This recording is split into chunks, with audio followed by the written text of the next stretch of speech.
श्री राम समर्थ। फरवरी 2। नामस्मरण से सद्बुद्धि निर्माण होती है। कौरव पांडवों को कम से कम 5 गांव दे दे तो युद्ध की नौबत टल जाएगी। इस हेतु से भगवान स्वयं बीच बचाव के लिए दूत बनकर दुर्योधन के पास गए। उस समय दुर्योधन ने कहा, भगवान, आप जो कह रहे हैं सब ठीक है। नीति और न्याय की दृष्टि से आप जैसा कह रहे हैं वैसा कुछ करना जरूरी है, लेकिन वैसा करने की बुद्धि नहीं होती तो मैं क्या करूं? आप सर्वशक्तिमान हैं, तो आप मेरी बुद्धि ही पलटा दीजिए, जिससे सारी समस्या ही एकदम हल हो जाएगी। लेकिन ऐसी स्थिति निर्माण नहीं हुई और यह आप सब जानते हैं कि युद्ध होकर रहा। यही बात रावण के बारे में भी घटी है। अतः यह स्पष्ट है कि सगुण रूप के अवतार से वासना या बुद्धि पलटाने का काम नहीं होता। सद्बुद्धि निर्माण करने की शक्ति सिर्फ भगवान के नाम में ही है। इसलिए त्रिकाल में अबाधित रहने वाले नाम के अवतार की अब आवश्यकता है। नाम का मतलब ही भगवान है। वही नाम हम अनन्य भाव से ले। किसी एक आदमी का स्वास्थ्य अच्छा था, लेकिन उसके पैर में कोई बीमारी पैदा हुई।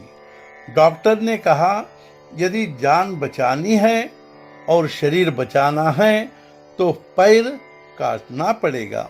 अब जरा सोचो, केवल प्राण है, लेकिन न हाथ हिलता है, न पैर हिलता है, न आँखों से दिखाई देता है, न कानों से सुनाई देता है, फिर प्राण का क्या उपयोग?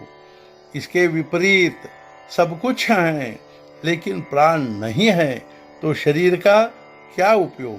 प्राण है, लेकिन एकाध अवयव नहीं है तो जीवन चलता है।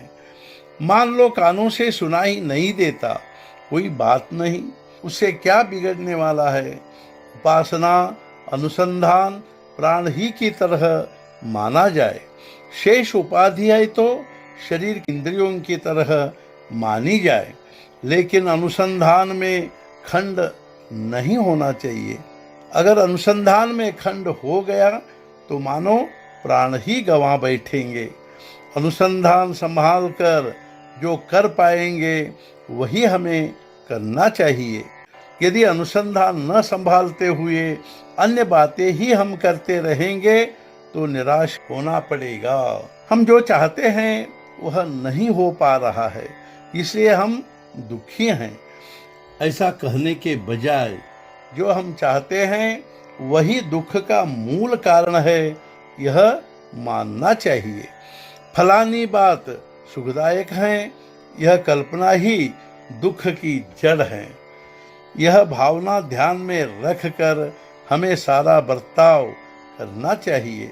बिल्ली चूहे से खिलवाड़ करती है, वह उसे पकड़ती है, फिर छोड़ देती है, फिर से पकड़ती है, फिर से छोड़ देती है, लेकिन अंत में वह उसे दबोचती ही है और प्राण लेती है।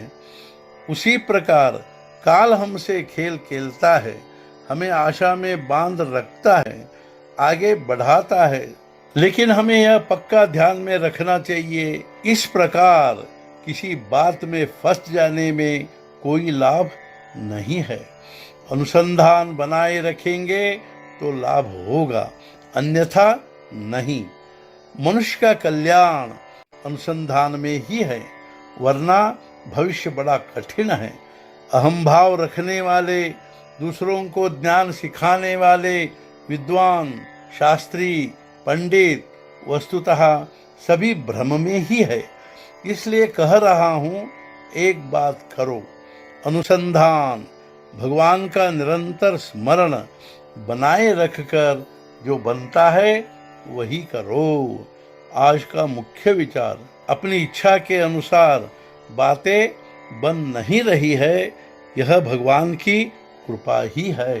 सद्गुरुनाथ महाराज की जय। जय जय रघुवीर समर्थ।